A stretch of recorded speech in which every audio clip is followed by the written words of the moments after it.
I think some of the persons here doesn't understand Malayalam, so I think I can speak in English.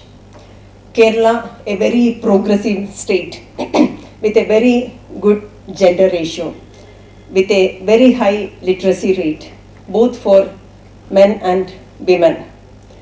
But at the same time, with all these social indices, which are comparable to the developed nations, there are instances of abuse or issues related to women happening in Kerala and being reported by the media.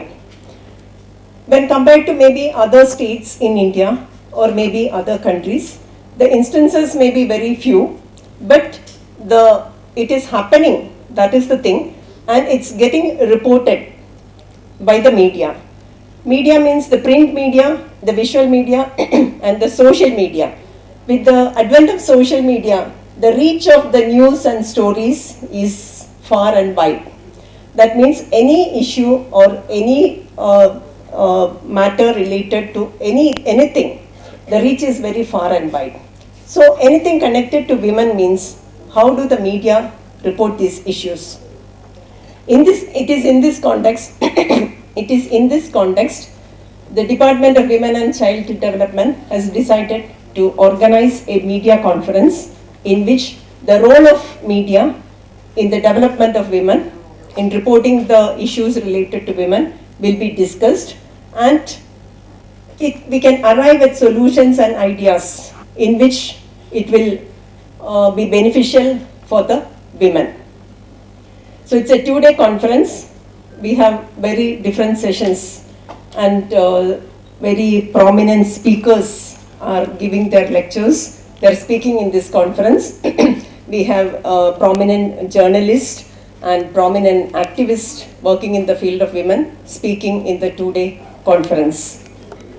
We know very well that with all the act and rules and the guidelines related to women, which the Government of India as well as the Government of Kerala has taken forward for the development of women, we are implementing those acts and rules, but at the same time we are also working for the empowerment of women. We know the example of Kudumbasri in Kerala, where we have worked for the empowerment, economical empowerment of the women. And it has been beneficial to the women because large number of women in Kerala, they have formed the self-help groups, and thereby each of these families, they have benefited, and their status in their family has also improved. But beyond this economic empowerment, we need to think that the girls in Kerala, they have a high literacy rate. They study up to the class of 10th standard, maybe after +2, they do their degree. But after that, what happens to them? Because we see the employment of the women when compared to men, how much of the women in Kerala are employed? We need to think about that. The employment, once they get employed, they become financially independent and they get economically empowered. And naturally their status in the house, their status in the society, naturally it improves. And it is actually good for the women that they are independent, they're self-independent, they can decide on their own what they need. And naturally the society itself, they respect these women. So in this situation, but we can see that there are lots of issues still happening, maybe related to abuse of women, domestic violence, maybe sex trafficking, lots of issues are happening.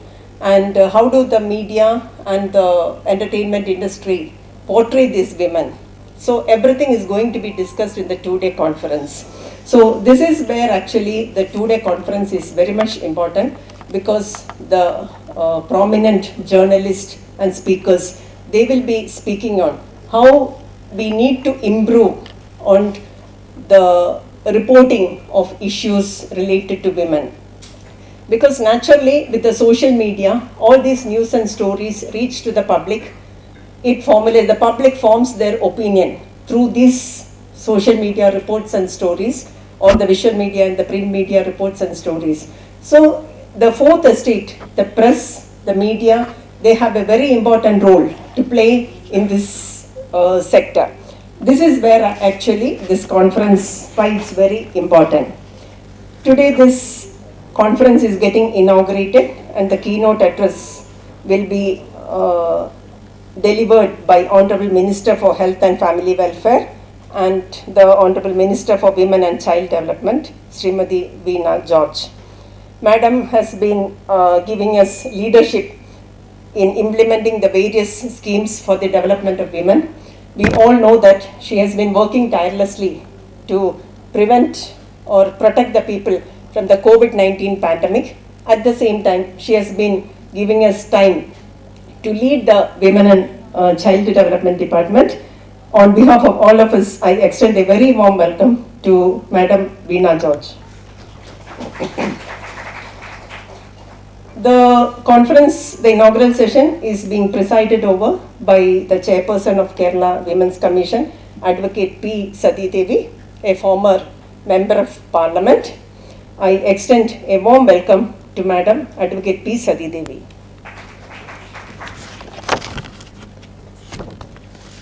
Today we have speakers felicitating the event. Former Gender Advisor of Government of Kerala, Dr. Ananthi TK. She will reach shortly. A very warm welcome to her. Kerala Media Academy Chairman Sri R.S. Babu. A very warm welcome to him also. Thiruvananthapuram Press Club Secretary Sri Rajesh Rajendran. I extend a warm welcome to him. KUWGA District President Sri Suresh Vellimangalam. A very warm welcome to him also. The vote of thanks is being delivered by Director of Department of Women and Child, Srimati Anupama TV. She is the person leading the department as director and organizing this conference. A warm welcome to her also. Similarly, a warm welcome to each and every one of you, the speakers who will be speaking, who will be leading the sessions for the two-day conference, and all the other media people. Thank you. സംസ്ഥാന വനിതാ ശിശുവികസന വകുപ്പിനെ സംബന്ധിച്ചിടത്തോളം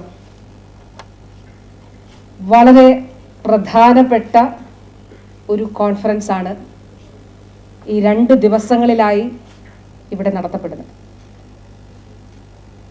ഈ കഴിഞ്ഞ ഏതാനും മാസങ്ങൾക്കുള്ളിൽ വകുപ്പിലെ എൻ്റെ സഹപ്രവർത്തകരുമായി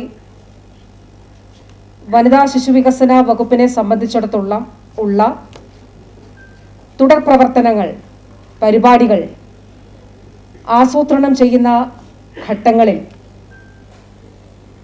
ചർച്ചകളിൽ ഉരുത്തിരിഞ്ഞു വന്ന ഒരു ആശയമാണ് ഒരു മാധ്യമ സെമിനാർ, മാധ്യമ കോൺഫറൻസ്. പലപ്പോഴും സ്ത്രീകളുമായോ പെൺകുട്ടികളുമായോ കുഞ്ഞുങ്ങളുമായോ ബന്ധപ്പെട്ടിട്ടുള്ള ഏതെങ്കിലും വിഷയങ്ങൾ ഉണ്ടാകുമ്പോൾ മാത്രമാണ് വളരെ സജീവമായി പൊതുസമൂഹം മാധ്യമങ്ങൾ ചർച്ച ചെയ്യുന്നത് കൊണ്ട് ഈ വിഷയങ്ങൾ ചർച്ച ചെയ്യുന്നത്. പക്ഷെ സംസ്ഥാന സർക്കാരിനെ സംബന്ധിച്ചിടത്തോളം നമുക്ക് ഓരോരുത്തർക്കും അറിയാം, സർക്കാരിൻ്റെ ഏറ്റവും പ്രായം കുറഞ്ഞ വകുപ്പാണ് സംസ്ഥാന വനിതാ ശിശുവികസന വകുപ്പ്. സ്ത്രീകളുടെയും കുഞ്ഞുങ്ങളുടെയും ക്ഷേമം ഉറപ്പാക്കുന്നതിന് വേണ്ടിയിട്ടുള്ള ഒരു ഡെഡിക്കേറ്റഡ് ആയിട്ടുള്ള എഫേർട്ടിൻ്റെ ഭാഗമായിട്ടാണ് ഒരു പ്രത്യേക വകുപ്പ് തന്നെ ആ രീതിയിൽ രൂപീകരിക്കുന്നതിന് കഴിഞ്ഞ സർക്കാരിൻ്റെ കാലത്ത് തീരുമാനമെടുത്തതും അതിൻ്റെ അടിസ്ഥാനത്തിൽ ആ രീതിയിലുള്ള ഒരു വകുപ്പ് രൂപീകൃതമായത്. ഇപ്പോൾ വകുപ്പിൻ്റെ ബൈഫർക്കേഷൻ നടപടികളൊക്കെ പൂർത്തിയായിട്ടുണ്ട്. ഈ 5 വർഷം സംസ്ഥാന സർക്കാരിനെ സംബന്ധിച്ചിടത്തോളം, വനിതാ ശിശുവികസന വകുപ്പിനെ സംബന്ധിച്ചിടത്തോളം എന്ത് ഉദ്ദേശത്തോടു കൂടിയാണോ ഈ വകുപ്പ് രൂപീകൃതമായത്, ആ ഉദ്ദേശ ലക്ഷ്യങ്ങൾ സാക്ഷാത്കരിക്കുന്നതിന് വേണ്ടിയിട്ടുള്ള അതിശക്തമായിട്ടുള്ള അടിത്തറയിടുക, പദ്ധതികൾ ആവിഷ്കരിക്കുക, പൊതുസമൂഹത്തെ ഇതിലേക്ക് എത്തിക്കുന്നതിന് വേണ്ടിയിട്ടുള്ള പ്രവർത്തനങ്ങൾ നടത്തുക എന്നുള്ളതാണ് ലക്ഷ്യമിടുന്നത്. നമുക്കറിയാം, ഇന്ത്യയുടെ ഭരണഘടന ജെൻഡർ ഇക്വാളിറ്റി ഉറപ്പുവരുത്തുന്നുണ്ട്, ലിംഗസമത്വം. പക്ഷേ എത്രത്തോളം നമ്മുടെ സാമൂഹിക ജീവിതത്തിൽ ഇത് ഉറപ്പാക്കപ്പെടുന്നുണ്ട് എന്നുള്ളത് നമ്മൾ വളരെ കൃത്യമായി പരിശോധിക്കേണ്ട ഒരു കാര്യമാണ്. പലപ്പോഴും എനിക്ക് തോന്നിയിട്ടുള്ളത്, ഞാൻ പറഞ്ഞു, ഒരു സംഭവം ഉണ്ടാകുമ്പോൾ മാത്രം അതിനെക്കുറിച്ച് ചർച്ച ചെയ്യുകയും അതിനുശേഷം അത് എവിടെയോ ഡ്രോപ്പ് ചെയ്യപ്പെടുന്ന ഒരു സാഹചര്യവുമാണുള്ളത്. പല കാര്യങ്ങളിലും പല സംഭവങ്ങളിലും യഥാർത്ഥ ഇഷ്യൂവിൽ നിന്ന് മാറിപ്പോയി സെൻസേഷണലൈസേഷൻ ഓഫ് ന്യൂസ് സംഭവിക്കുന്നത് കൊണ്ട് ഈ യഥാർത്ഥ വസ്തുത സൈഡ് ലൈൻ ചെയ്യപ്പെടുകയും അപ്രധാനമായിട്ടുള്ള കാര്യങ്ങൾ അത് ലൈം ലൈറ്റിലേക്ക് വരികയും ചർച്ച ചെയ്യപ്പെടുകയും ചെയ്യുന്ന ഒരു സാഹചര്യം ഉണ്ട്. ജനാധിപത്യത്തിന്റെ 4ാം തൂണായിട്ടാണ് മാധ്യമങ്ങൾ അറിയപ്പെടുന്നത്, കരുതപ്പെടുന്നത്. അതുകൊണ്ട് നമ്മൾ ചിന്തിക്കുന്നത് മാധ്യമങ്ങൾക്ക് ഇതിൽ വളരെ നിർണായകമായിട്ടുള്ള ഒരു പങ്കുണ്ട് എന്നുള്ളതാണ്. മാധ്യമങ്ങളും സ്ത്രീകളും, ഒരു മാധ്യമ പ്രവർത്തകയായിരുന്നത് കൊണ്ട് തന്നെ മാധ്യമങ്ങളും സ്ത്രീകളും എന്ന തലക്കെട്ടിന് ഒരുപാട് പല തലങ്ങളിലുള്ള അർത്ഥങ്ങളുണ്ട്. മാധ്യമങ്ങൾ ചിത്രീകരിക്കുന്ന സ്ത്രീ, അതുപോലെ മാധ്യമങ്ങൾക്കുള്ളിലെ സ്ത്രീ. എൻ്റെ മുന്നിലുള്ള ഒരുപാട് ജേർണലിസ്റ്റുകൾ, വനിതാ ജേർണലിസ്റ്റുകൾ എൻ്റെ മുന്നിലുണ്ട്. മാധ്യമങ്ങൾക്കുള്ളിലെ സ്ത്രീ, പക്ഷെ ഞാൻ അതിലേക്ക് ഇപ്പോൾ പോകുന്നില്ല. മാധ്യമങ്ങൾ ചിത്രീകരിക്കുന്ന സ്ത്രീ, അതുപോലെ തന്നെ ഈ ഭരണഘടന ഉറപ്പാക്കുന്ന ലിംഗസമത്വം ഉൾപ്പെടെയുള്ള കാര്യങ്ങളിൽ മാധ്യമങ്ങൾ എത്രത്തോളം കമ്മിറ്റഡ് ആയിട്ടുള്ള, ഡെഡിക്കേറ്റഡ് ആയിട്ടുള്ള ഒരു പ്രവർത്തനം നടത്തുന്നുണ്ട് എന്നുള്ളത് അതിൻ്റെ ഒരു പരിശോധന വാസ്തവത്തിൽ ഇതിൻ്റെ ഭാഗമായി നമ്മൾ വളരെ കൃത്യമായി നടത്തേണ്ടതായിട്ടുണ്ട് എന്നുള്ളതാണ് കരുതുന്നത്. എനിക്കൊരു ഉദാഹരണം പറയണമെന്ന് ആഗ്രഹിക്കുകയാണ്. അത് ഒരുപാട് കാര്യങ്ങൾ ഇതുമായി ബന്ധപ്പെട്ടുണ്ട്. എനിക്കിപ്പോൾ 11 മണിക്ക് ഞാൻ അല്പസമയം പോയിട്ട് പിന്നീട് ഇതിൻ്റെ സെഷൻസിലേക്ക് പരമാവധി സെഷനുകളിൽ പങ്കെടുക്കണമെന്നാണ് ആഗ്രഹിക്കുന്നത്. ഞാൻ പറയുന്നത്, ഈ മാധ്യമങ്ങൾ ഉപയോഗിക്കുന്ന ഭാഷ, സ്ത്രീകളെ സംബന്ധിച്ചിട്ടുള്ള ഭാഷ, അതിൽ ഒരുപാട് കാര്യങ്ങൾ ഇതുമായി ബന്ധപ്പെട്ട് പറയാനുണ്ടാകും. ഞാൻ ഇന്ത്യ വിഷനിൽ ജോലി ചെയ്തുകൊണ്ടിരുന്ന ഒരു കാലഘട്ടത്തിൽ അന്ന് എഡിറ്റോറിയൽ ബോർഡ് എടുത്ത ഒരു തീരുമാനമുണ്ട്. ആ തീരുമാനം സ്ത്രീകളെ സംബന്ധിച്ചിടത്തോളം, റേപ്പ് ചെയ്യപ്പെടുന്ന അല്ലെങ്കിൽ പീഡനത്തിനിരയാകുന്ന സ്ത്രീകളെ സംബന്ധിച്ചിടത്തോളം മാനഹാനി, മാനഭംഗം എന്ന വാക്കാണ് ഉപയോഗിക്കുന്നത്. ഒരു സ്ത്രീയെ സംബന്ധിച്ചിടത്തോളം സ്ത്രീയുടെ മാനത്തിന്, ആ ഇൻഡിവിജ്വൽ, ആ സ്ത്രീയുടെ, ആ പെൺകുട്ടിയുടെ മാനത്തിന് അതുകൊണ്ട് എന്ത് ഭംഗമാണ് സംഭവിക്കുന്നത്? ഒരു ഭംഗവും സംഭവിക്കുന്നില്ല. പക്ഷേ പൊതുസമൂഹം പറയുകയാണ് അവളുടെ മാനത്തിന് ഭംഗം സംഭവിച്ചു. അത് തെറ്റായ കാര്യമാണ്. അപ്പൊ അന്ന് ഞങ്ങൾ എഡിറ്റോറിയൽ ബോർഡിൽ നമ്മൾ എടുത്തൊരു തീരുമാനം, മാനഭംഗം വളരെ പോളിഷ്ഡ് ആയിട്ടുള്ള ഒരു വാക്കായിട്ട് പൊതുസമൂഹത്തിന് തോന്നും. പക്ഷേ സ്ത്രീയെ സംബന്ധിച്ചിടത്തോളം, ഇൻഡിവിജ്വലിനെ സംബന്ധിച്ചിടത്തോളം വ്യക്തിപരമായി അവളുടെ മാനത്തിന് ഒരു കുഴപ്പവും സംഭവിക്കുന്നില്ല. അതുകൊണ്ട് കേൾക്കാൻ പ്രയോഗിക്കാൻ ബുദ്ധിമുട്ടായിരിക്കാം, പക്ഷേ ബലാത്സംഗം എന്ന വാക്ക് ഉപയോഗിക്കണം. അവരുടെ മാനത്തിന് ഒരു കുഴപ്പവും സംഭവിക്കുന്നില്ല, അപ്പൊ അത് ഉപയോഗിക്കണമെന്ന് പറഞ്ഞു. ഇപ്പൊ പത്രങ്ങളിൽ നമ്മൾ ഉപയോഗിക്കുന്ന ഭാഷകൾ നമുക്കറിയാം. ഇപ്പൊ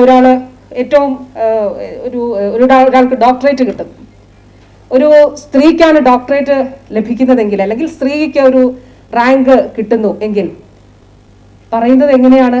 ഇന്നയാളുടെ ഭാര്യയാണ് എന്നാണ് പറയുന്നത്. ഭർത്താവിനാണ് കിട്ടുന്നതെങ്കിൽ പറയുന്നത് ഇന്നയാളാണ് ഭാര്യ. അതുപോലെ പൊതുസമൂഹത്തിൽ നമ്മൾ ഉപയോഗിക്കുന്ന ഒരുപാട് ഭാഷകളുണ്ട്. ഇപ്പോൾ കലാകാരന്മാർക്ക് പ്രത്യേക ധനസഹായം, നോ മെൻഷൻ അബൌട്ട് കലാകാരികളെ സംബന്ധിച്ച് മെൻഷൻ ചെയ്യുന്നതേയില്ല. അംഗനവാടികളിൽ നമ്മൾ 1ാം ക്ലാസ്സിൽ പോകുന്നതിന് മുൻപുള്ള കുഞ്ഞുങ്ങൾക്ക് വേണ്ടിയിട്ട് നമുക്കൊരു ഒരു പദ്ധതിയുണ്ട്, ഒരു മൊഡ്യൂളുണ്ട്. ഈ ഒരു കാലഘട്ടത്തിൽ നമ്മൾ അതൊന്ന് പരിശോധിച്ചു. ഇതിന്റെ കണ്ടന്റ് എന്താണ്? നമ്മൾ ജനിക്കുന്ന കാലഘട്ടം മുതൽ നമ്മൾ ജീവിക്കുന്ന സമയങ്ങളിൽ, നമ്മുടെ വീടുകൾക്കുള്ളിൽ, നമ്മൾ പുറത്ത്, നമ്മൾ ഇടപെടുന്ന സ്ഥലങ്ങളിൽ, നമ്മുടെ വിദ്യാഭ്യാസ സ്ഥാപനങ്ങളിൽ, നമ്മൾ ജോലി ചെയ്യുന്നിടത്ത്, മാധ്യമങ്ങൾക്കുള്ളിലെ സ്ത്രീയെക്കുറിച്ച് ഞാൻ പറയുന്നില്ല. എത്ര സ്ത്രീകൾക്ക് മാധ്യമങ്ങളിൽ എഡിറ്റോറിയൽ ബോർഡിൽ പങ്കാളിത്തമുണ്ട്? ഡിസിഷൻ മേക്കിങ്ങിൽ എത്ര സ്ത്രീകളുണ്ട്? പ്രധാനപ്പെട്ട വിഷയമാണ്. ഞാൻ അതിലേക്ക് പോകുന്നില്ല. ഇത് പറഞ്ഞത് വളരെ പല തലങ്ങളിലുള്ള ഒരു ചർച്ച ചെയ്യേണ്ട വിഷയമായിട്ട് ഞാൻ ഇതിൻ്റെ മാധ്യമങ്ങൾ ചിത്രീകരിക്കുന്ന സ്ത്രീയെക്കുറിച്ചാണ് ഞാൻ പറയുന്നത്. അപ്പം ഞാൻ പറഞ്ഞത് അംഗനവാടികളിലെ നമ്മളുടെ കുഞ്ഞുങ്ങളിലേക്ക് എത്തുന്ന കഥകൾ, പാട്ടുകൾ നമ്മളൊന്ന് പരിശോധിച്ചു.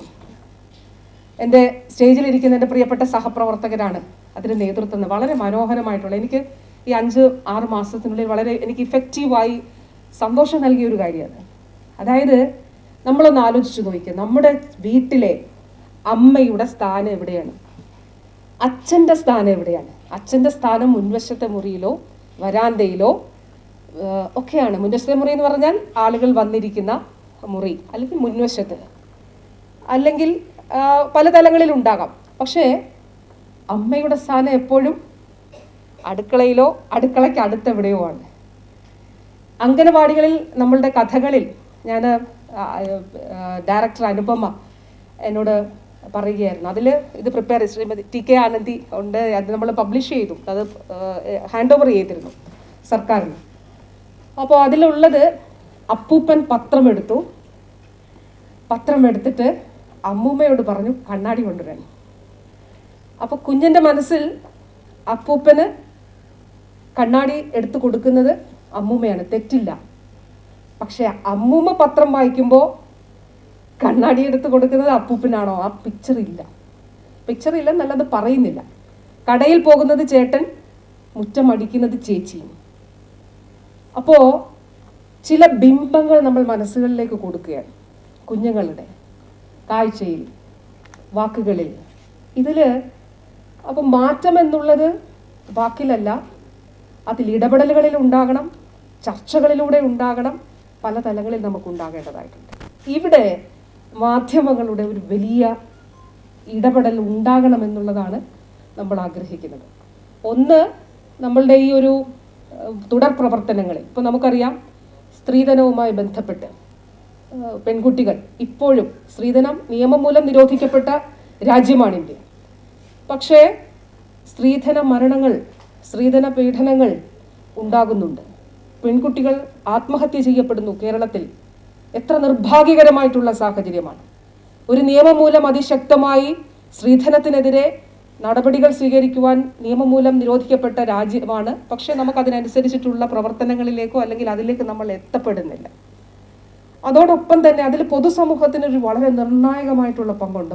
പല കേസുകളിൽ നമ്മൾ നോക്കുമ്പോൾ, ഒന്ന് പിണങ്ങി ഭർത്തൃ വീട്ടിൽ വന്നതിന് ശേഷം വീണ്ടും ആ പെൺകുട്ടി തിരിച്ചു പോകാൻ നിർബന്ധിതയാകുന്നത് പൊതുസമൂഹത്തിൻ്റെ ചർച്ച കൊണ്ടാണ്. ആ കുട്ടിക്ക് എന്തോ കുഴപ്പമുണ്ട്, അവൾ ഭർത്താവുമായിട്ട് പിണങ്ങി വീട്ടിൽ വന്ന് നിൽക്കുകയാണ് എന്ന് പറഞ്ഞു.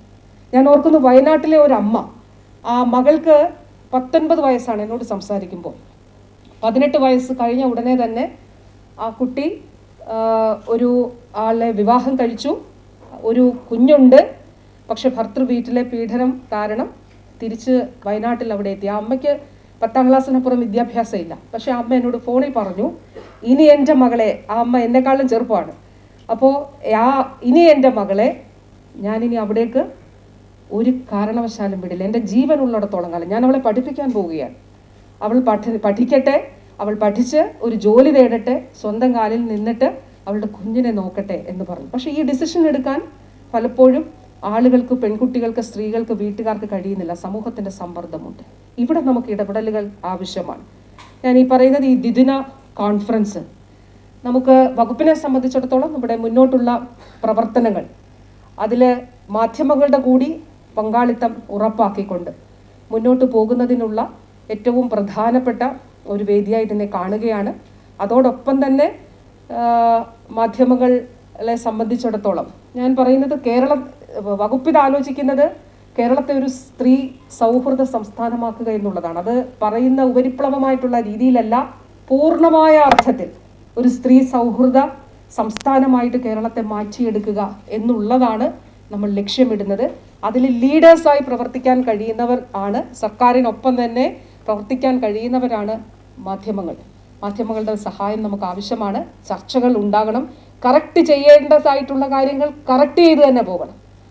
അത് നമ്മൾ ചിന്തിക്കണം. നമ്മളിതൊന്നും ചിന്തിക്കാത്ത ഒരുപാട് കാര്യങ്ങളുണ്ട്. ഞാനിപ്പോൾ ഭാഷയുടെ കാര്യം മാത്രമാണ് പറഞ്ഞത്. അപ്പോൾ അങ്ങനെയുള്ള ഒട്ടേറെ തലങ്ങളിൽ നമുക്ക് കൂട്ടായ ചർച്ചകളിലൂടെ എവിടെയാണ് കറക്ഷൻ ആവശ്യമുള്ളത്, തിരുത്തിയാണ് മുന്നോട്ട് പോകേണ്ടത്. തിരുത്തൽ പ്രക്രിയ നടക്കുമ്പോഴാണ് ഏറ്റവും ഇഫക്റ്റീവായിട്ട് കാര്യങ്ങളെ ചെയ്യാൻ നമുക്ക് കഴിയുക. ആ രീതിയിൽ മുന്നോട്ട് പോകണം എന്നുള്ളതാണ് ആലോചിക്കുന്നത്. എനിക്കറിയാം, ഒരുപാട് ഇതുമായി ബന്ധപ്പെട്ട് പല പ്രശ്നങ്ങളുമുണ്ട്. ഇപ്പോൾ മാർക്കറ്റിൻ്റെ ഇൻഫ്ലുവൻസ്. ഞാൻ ഒരു കാര്യം കൂടെ പറഞ്ഞുകൊണ്ട് എൻ്റെ വാക്കുകൾ അവസാനിപ്പിക്കുകയാണ്. ഞാൻ നേരത്തെ ഞാൻ പറഞ്ഞു ജോലി ചെയ്തപ്പോൾ നമ്മളൊരു പ്രത്യേക പ്രോഗ്രാം തുടങ്ങിയത് സ്പെഷ്യൽ കറസ്പോണ്ടൻ്റ്. അന്ന് ഇപ്പോൾ പല പ്രോഗ്രാംസ് സ്പെഷ്യൽ കറസ്പോണ്ടൻ്റ് എന്നുള്ള രീതിയിലുണ്ട്. അപ്പോൾ അതിൽ നമ്മൾ തീരുമാനിച്ചു ആദിവാസി സമൂഹത്തിലെ സ്ത്രീകളെക്കുറിച്ച് നമുക്കൊരു പ്രത്യേക പ്രോഗ്രാം ചെയ്യണം. അത് ഇടയ്ക്കിടയ്ക്ക് ചെയ്യണം. പക്ഷേ അന്ന് ടാം റേറ്റിംഗ് ആണ്. നോക്കുമ്പോൾ അതിലൊന്നും വരത്തില്ല ഈ പരിപാടി. അതിൽ ഒരു ആദ്യത്തെ 100 പരിപാടി എടുത്താൽ ഈ സ്പെഷ്യൽ കറസ്പോണ്ടൻ്റ് മറ്റു വിഷയങ്ങളിലൊക്കെ ഉണ്ടെങ്കിലുണ്ട്. പക്ഷെ ഇങ്ങനെയുള്ള വിഷയങ്ങളിലേക്ക് വരുമ്പോൾ അതിൽ ഉൾപ്പെടത്തില്ല. അപ്പോൾ സ്വാഭാവികമായും ആ സ്പോൺസർഷിപ്പ് ഇല്ല. ആ പരിപാടി സ്പോൺസർ ചെയ്യുവാൻ നമുക്ക് പരസ്യം ആളെ കിട്ടില്ല. ആ ഓരോ അരമണിക്കൂറുമാണല്ലോ ഇത് നമുക്ക് എങ്ങനെയാണ് ഇതിൽ ഏറ്റവും കൂടുതൽ വരുമാനം ഉണ്ടാക്കാൻ കഴിയുക എന്നുള്ളതാണ് സ്വാഭാവികമായിട്ട് നോക്കുന്നത്. അപ്പോൾ പരസ്യം ലഭിക്കാത്തത് കൊണ്ട് ആ പരിപാടി മാറ്റണം. മാർക്കറ്റിംഗ് വിഭാഗത്തിൻ്റെ സമ്മർദ്ദം. അങ്ങനെയുള്ള പരിപാടികൾ വേണ്ട. അതിൽ പരസ്യം കണ്ടുപിടിക്കാൻ ഞങ്ങൾക്ക് ബുദ്ധിമുട്ടാണ്, പരസ്യം കിട്ടില്ല. അപ്പോൾ മാർക്കറ്റിൻ്റെ സമ്മർദ്ദമുണ്ട്. അതോടൊപ്പം തന്നെ സ്വാഭാവികമായി മറ്റു പല സമ്മർദ്ദങ്ങളും ഉണ്ടാകാം. അപ്പോൾ അതിനെ അതിജീവിച്ചുകൊണ്ട് കേരളത്തിലെ മാധ്യമങ്ങൾക്ക് ഡെഡിക്കേറ്റഡായി എന്തൊക്കെ കാര്യങ്ങൾ നമുക്ക് എല്ലായ്പ്പോഴും ചെയ്യണം എന്നല്ല, കാരണം ചാനലുകളും പത്രങ്ങളും ഒക്കെ മുന്നോട്ട് പോകേണ്ടതായിട്ടുണ്ട്. അവിടെ ജോലി ചെയ്യുന്ന ഒരുപാട് പേരുണ്ട്, ആയിരക്കണക്കിന് ആളുകളുണ്ട്. അപ്പോൾ എന്നിരുന്നാൽ പോലും ഒരു പ്രത്യേകമായ ഒരു ഡെഡിക്കേറ്റഡ് ഇത്ര സമയം അല്ലെങ്കിൽ ഒരു പ്രോഗ്രാം ഇടയ്ക്കെങ്കിലും ഏത് രീതിയിൽ കൊടുക്കാൻ കഴിയും. ഒരു പ്രോഗ്രാമിൻ്റെ മാത്രം കാര്യമല്ല, ഇതൊരു തുടർ പ്രക്രിയയാണ്. എല്ലാ ദിവസവും നമ്മൾ ഉപയോഗിക്കുന്ന വാക്കുകൾ, കാണിക്കുന്ന സ്റ്റോറീസിൻ്റെ പാക്കേജസോ വിയോസോ അല്ലെ അതിൽ വരുന്ന ലാംഗ്വേജ്, പത്രങ്ങളിലെ ഭാഷ, ഇതിലെല്ലാം ഇടപെടൽ ആവശ്യമാണ്. അതോടൊപ്പം തന്നെ ഇതുകൂടി ഒരു ഡെഡിക്കേറ്റഡായി എന്തൊക്കെ കാര്യങ്ങൾ നമുക്ക് ചെയ്യാൻ കഴിയും, ഇതെല്ലാം നമുക്ക് ആലോചിക്കേണ്ടതായിട്ടുണ്ട്. അതോടൊപ്പം നിങ്ങളുടെ വിലയേറിയ സജഷൻസും ഉണ്ടാകണം എന്ന് ഞാൻ അഭ്യർത്ഥിക്കുകയാണ്. ഞാൻ എൻ്റെ വാക്കുകൾ ചുരുക്കുന്നു. എല്ലാവരോടും, പ്രത്യേകിച്ച് ഇവിടെ വന്നിട്ടുള്ള മറ്റ് സ്റ്റേറ്റ്സിൽ നിന്നൊക്കെ ഇവിടെ വന്നിട്ടുണ്ട്. എനിക്കറിയാം ഡോക്ടർ സുനീത കൃഷ്ണൻ വളരെ വ്യക്തിപരമായി ഒരു കുടുംബത്തിലൊരു വിഷമം ഉണ്ടായതിനു ശേഷം എന്നിട്ടും ഈ ഒരു പ്രോഗ്രാമിൻ്റെ പ്രാധാന്യം അറിഞ്ഞുകൊണ്ട് ഇവിടെ വന്നാണ്. കുടുംബത്തിൻ്റെ ദുഃഖത്തിൽ പങ്കുചേരുന്നതിനൊപ്പം തന്നെ ഇവിടെ വന്നതിലുള്ള നന്ദി അറിയിക്കുന്നു. അതുപോലെ തന്നെ Sandhya and all the journalist and other personalities who have come from other states ഞാൻ നന്ദി പ്രത്യേകമായിട്ട് അറിയിക്കുകയാണ്. കൂടാതെ ഇവിടെ എത്തിയിരിക്കുന്ന കേരളത്തിൻ്റെ പല ഭാഗങ്ങളിൽ നിന്ന് ഇവിടെ എത്തിയിരിക്കുന്ന പ്രിയപ്പെട്ട മാധ്യമ സുഹൃത്തുക്കൾ എല്ലാവരോടും നന്ദി അറിയിച്ചുകൊണ്ട് എൻ്റെ ടീമിനോട്, കാരണം ഈ ഒരു ആശയം നമ്മൾ ചർച്ച ചെയ്തു, ഇതൊരു വലിയ ആഗ്രഹമായിരുന്നു ഇതിലേക്ക് എത്തപ്പെടണം എന്നുള്ളത്.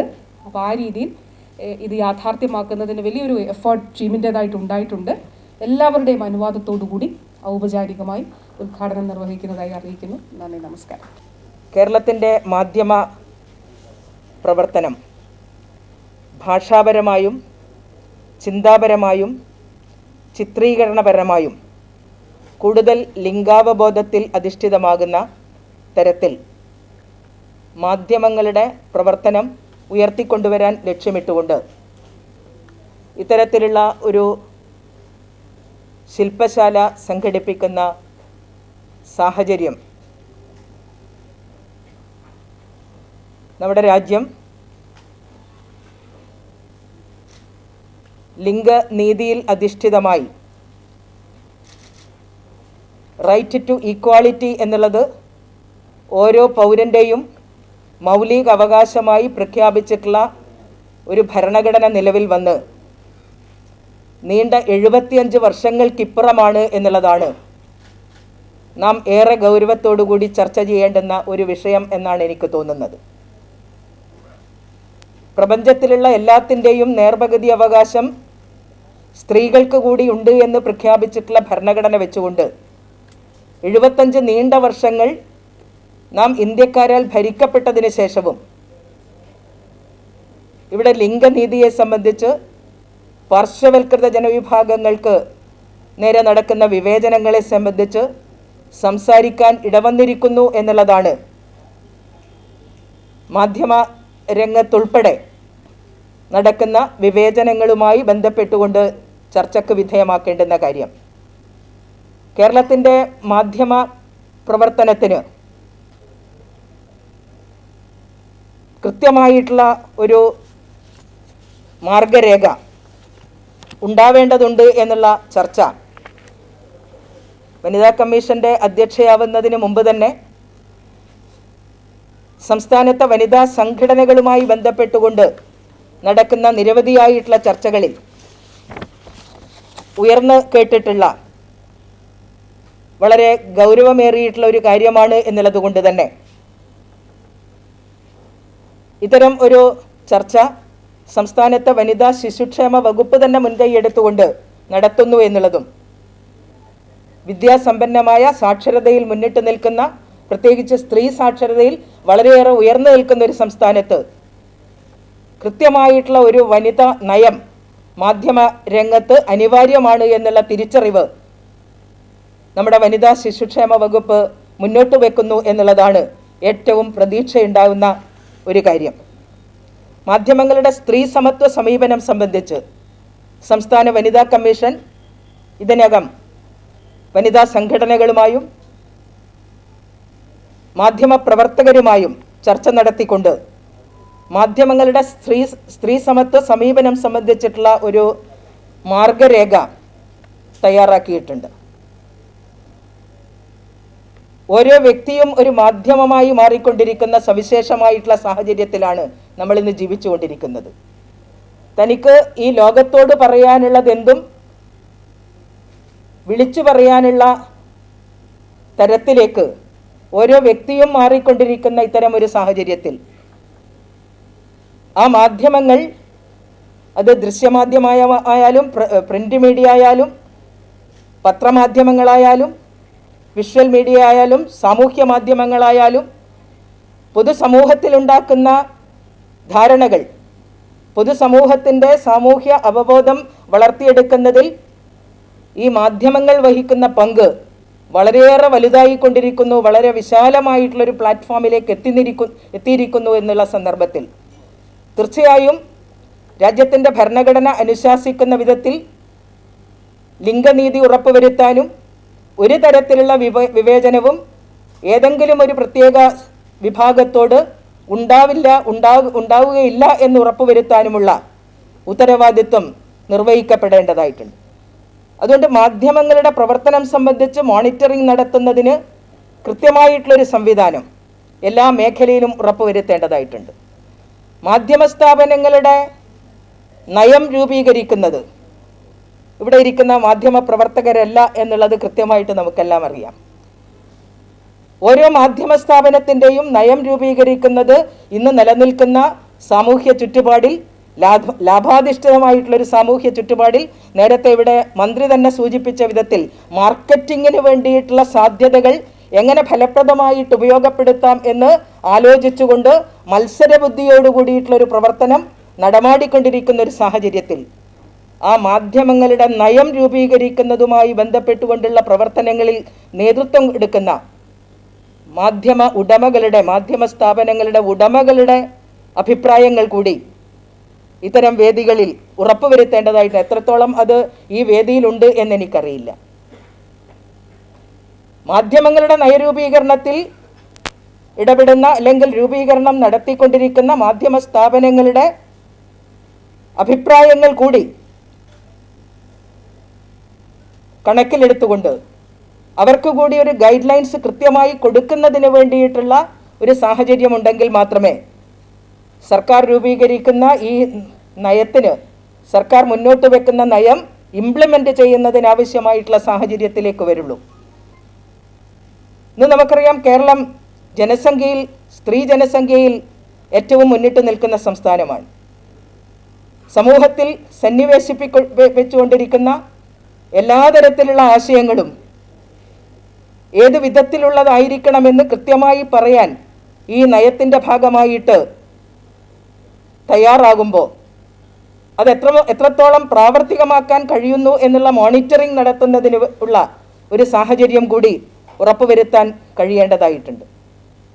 കേരളത്തിൽ അടുത്ത കാലത്തായിട്ട് ഉയർന്നു വന്നിട്ടുള്ള സ്ത്രീവിരുദ്ധമായിട്ടുള്ള പ്രവണതകളുടെ പശ്ചാത്തലത്തിലാണ് സംസ്ഥാന ഗവൺമെൻറ് തന്നെ ഒരു സ്ത്രീപക്ഷ കേരളമായിരിക്കണം ഈ കൊച്ചു കേരളം എന്ന് പറയാൻ ഇടവന്നിട്ടുള്ളത്. യഥാർത്ഥത്തിൽ സ്ത്രീപക്ഷമോ പുരുഷപക്ഷമോ ആവേണ്ടതല്ല ഒരു നാട്.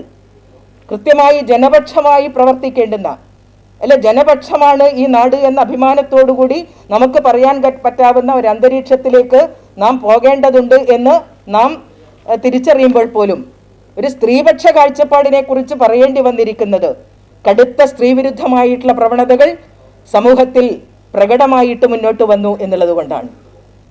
സ്ത്രീവിരുദ്ധ ആശയങ്ങൾ, നൂറ്റാണ്ടുകൾ പഴക്കമുള്ള ആചാരങ്ങൾ, വിശ്വാസങ്ങൾ ഒക്കെ ഈ സമൂഹത്തിൽ പൂർവാധികം ശക്തിയോടുകൂടി തിരിച്ചു വരാൻ ഇടവന്നിട്ടുള്ള ഒരു സാഹചര്യത്തിലാണ് പ്രാകൃതമായിട്ടുള്ള ആചാരങ്ങൾ, നിയമം മൂലം നിരോധിക്കപ്പെട്ടിട്ടുള്ള കാര്യങ്ങൾ ഉൾപ്പെടെ സ്ത്രീധനവുമായി ബന്ധപ്പെട്ടുകൊണ്ടുള്ള ആ വിഷയങ്ങൾ ഉയർന്നു വന്നിട്ടുള്ള പശ്ചാത്തലത്തിലാണ് ഈ സാക്ഷര സുന്ദരമായിട്ടുള്ള കേരളത്തിൽ ഒരു സ്ത്രീപക്ഷ കേരളത്തെക്കുറിച്ചിട്ടുള്ള ചർച്ച ഉയർത്തിക്കൊണ്ടുവരാൻ ഇടവന്നിട്ടുള്ളത്. അതുകൊണ്ട് തന്നെ ഇന്ത്യയിലെ മറ്റ് സംസ്ഥാനങ്ങൾക്കെല്ലാം മാതൃകയാണ് നമ്മളെന്ന അഭിമാനത്തോടു കൂടി പറയുമ്പോൾ കൃത്യമായിട്ടുള്ള സ്ത്രീ സൗഹൃദ അന്തരീക്ഷം മന്ത്രിയുടെ പ്രസംഗത്തിൽ അവർ അവസാനം സൂചിപ്പിച്ചതുപോലെ ഒരു സ്ത്രീ സൗഹൃദ അന്തരീക്ഷം ഈ സംസ്ഥാനത്ത് നിലനിർത്തുന്നതിനാവശ്യമായിട്ടുള്ള സാഹചര്യം ഉറപ്പുവരുത്താൻ തീർച്ചയായും നമ്മുടെ മാധ്യമങ്ങൾ ഏറ്റെടുക്കേണ്ടുന്ന പങ്ക് ചെറുതല്ല എന്നുള്ളത് എല്ലാവരും അംഗീകരിക്കുന്ന കാര്യമാണ്. ഇന്ന് സാക്ഷരതയിൽ വലിയ നിലയിൽ സ്ത്രീകൾ മുന്നോട്ട് വന്നിട്ടുള്ളപ്പോഴും മാധ്യമ പ്രവർത്തന രംഗത്തേക്കും ധാരാളം പെൺകുട്ടികൾ കടന്നു വരുന്ന ഒരു സാഹചര്യമുണ്ട്. വളരെ ആവേശത്തോടു കൂടി അഭിമാനത്തോടു കൂടിയിട്ടാണ് ഈ പൊതുസമൂഹം മാധ്യമ പ്രവർത്തന രംഗത്തേക്കുള്ള പെൺകുട്ടികളുടെ കടന്നുവരവിനെ നോക്കിക്കാണുന്നത്. പക്ഷേ മാധ്യമ പ്രവർത്തന രംഗത്തേക്ക്, മാധ്യമ പഠന രംഗത്തേക്ക് വന്നിട്ടുള്ള എത്രത്തോളം പെൺകുട്ടികൾക്ക് ആ മാധ്യമ പ്രവർത്തന രംഗത്ത് ഉറച്ചു നിൽക്കാൻ കഴിയുന്നു എന്നുള്ളത് പരിശോധിക്കപ്പെടേണ്ട കാര്യമാണ്. കഴിഞ്ഞ ദിവസം മാധ്യമ പ്രവർത്തകരുമായിട്ട് വനിതാ കമ്മീഷന്റെ നേതൃത്വത്തിൽ ഒരു ചർച്ച നടത്തിയപ്പോൾ അവിടെ മാധ്യമ പ്രവർത്തകരായിട്ടുള്ള സ്ത്രീകൾ തന്നെ മാധ്യമ സ്ഥാപനങ്ങൾക്കകത്ത് അവർ നേരിട്ടുകൊണ്ടിരിക്കുന്ന വിവേചനപരമായിട്ടുള്ള അവസ്ഥയെ സംബന്ധിച്ച് അഭിപ്രായം പറയുകയുണ്ടായി. രാജ്യത്ത് നിലനിൽക്കുന്ന ഒട്ടനവധി നിയമങ്ങൾ, ഇപ്പോൾ ജേർണലിസം കോഴ്സുമായിട്ട് ബന്ധപ്പെട്ടുകൊണ്ട് തീർച്ചയായിട്ടും ഒരു ജെൻഡർ സെൻസിറ്റീവായിട്ടുള്ള കറിക്കുലം തന്നെ മാധ്യമ പഠനവുമായിട്ട് ബന്ധപ്പെട്ടുകൊണ്ട് അനിവാര്യമാണ് എന്നുള്ളതാണ് ആ ചർച്ചയിലൂടെ ഉരുത്തിരിഞ്ഞു വന്നിട്ടുള്ള കാര്യം. എത്രത്തോളം ഇന്ന് ഈ ജേർണലിസം കോഴ്സ്, ഇപ്പോൾ മീഡിയ അക്കാദമിയുടെ ഉത്തരവാദപ്പെട്ടിട്ടുള്ള ചെയർമാൻ ഇവിടെ ഇരിക്കുന്നുണ്ട്, പ്രസ് ക്ലബ്ബുകളിലൂടെ കുട്ടികൾക്ക് ആവശ്യമായിട്ടുള്ള പഠനം നൽകുന്നതിനുള്ള സംവിധാനമുണ്ട്. പക്ഷെ എത്രത്തോളം ജെൻഡർ സെൻസിറ്റീവായിട്ടുള്ള കാര്യങ്ങൾ ആ മാധ്യമ പ്രവർത്തക രംഗത്തേക്ക് കടന്നു വരുന്ന കുട്ടികൾക്ക് കൃത്യമായിട്ടുള്ള ധാരണ ഉണ്ടാക്കി കൊടുക്കാൻ കഴിയുന്ന തരത്തിലാണോ ഈ ജേർണലിസവുമായിട്ട് ബന്ധപ്പെട്ടുകൊണ്ടുള്ള കോഴ്സുകളും അതിനുള്ള പഠന രീതിയും അതിൻ്റെ കറിക്കുലവും എന്നും കൂടെ പരിശോധിക്കപ്പെടേണ്ടതായിട്ടുണ്ട്.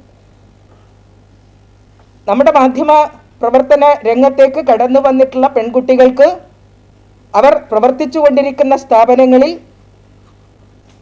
കൃത്യമായി നിയമം അനുശാസിക്കുന്ന വിധത്തിലുള്ള അവകാശങ്ങൾ ഉറപ്പുവരുത്താൻ എത്രത്തോളം കഴിയുന്നുണ്ട് എന്നുള്ള പരിശോധന തീർച്ചയായും പത്രപ്രവർത്തക യൂണിയൻ്റെയൊക്കെ ആളുകൾ ഇവിടെ ഇരിക്കുന്നുണ്ട്. പത്രപ്രവർത്തക യൂണിയനും അതുപോലെ തന്നെ പ്രസ് ക്ലബ്ബുകളുമൊക്കെ എത്രത്തോളം ജെൻഡർ സെൻസിറ്റീവായിട്ടുള്ള അപ്രോച്ചുകൾ സൂക്ഷിക്കുന്നുണ്ട് എന്നുള്ള കാര്യവും ഗൗരവത്തോടുകൂടി ഈ മേഖലയിൽ ചർച്ചയ്ക്ക് വിധേയമാക്കണം എന്നുള്ളതാണ് എനിക്ക് അഭിപ്രായപ്പെടാനുള്ളത്.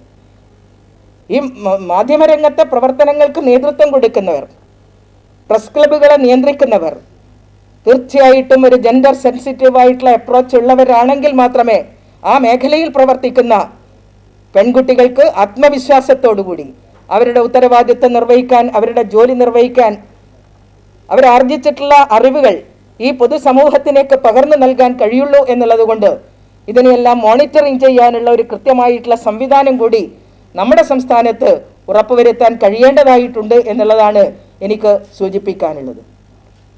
നിയമപഠനം മാധ്യമ പ്രവർത്തനത്തിൻ്റെ ഭാഗമായിട്ട് കൊണ്ടുവരണം എന്നുള്ള അഭിപ്രായവും ഞങ്ങൾ നടത്തിയിട്ടുള്ള ചർച്ചകളിൽ മാധ്യമ പ്രവർത്തകർ തന്നെ അഭിപ്രായപ്പെട്ടിട്ടുണ്ട്.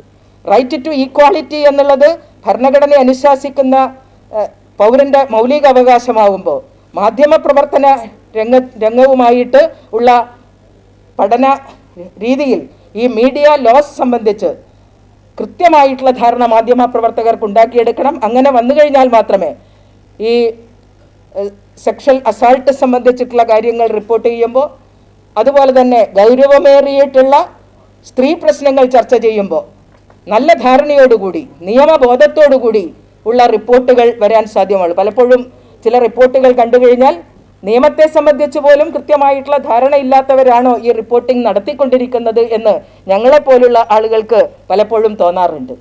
അതുകൊണ്ടൊരു സെക്ഷൽ അസാൾട്ടിൻ്റെ ഒരു റിപ്പോർട്ടിംഗ് വരുന്ന സമയത്ത് വളരെ കൃത്യമായിട്ട് പറഞ്ഞിട്ടുണ്ട്, മാനഭംഗത്തിനിരയാവുന്ന, ഇപ്പോൾ മാനഭംഗം എന്ന് പറയാൻ പാടില്ല എന്നുള്ളത് നമ്മൾ തന്നെ പറഞ്ഞുകൊണ്ടിരിക്കും, ഇരയാക്കപ്പെടുന്ന പെൺകുട്ടിയുടെ ചിത്രമോ സാക്ഷികളുടെ പോലും പേര് വിവരമോ വെളിപ്പെടുത്താൻ പാടില്ല എന്ന് നിയമം അനുശാസിക്കുമ്പോൾ അതെല്ലാം വിസ്മരിച്ചുകൊണ്ടുള്ള റിപ്പോർട്ടിങ്ങുകളൊക്കെ കാണുമ്പോൾ മാധ്യമപ്രവർത്തനവുമായി ബന്ധപ്പെട്ടുകൊണ്ട് പഠന സമയത്ത് തന്നെ കൃത്യമായിട്ടുള്ളൊരു നിയമ അവബോധവും കൂടി ഉണ്ടാക്കി കൊടുക്കാൻ കഴിയേണ്ടതായിട്ടുണ്ട്.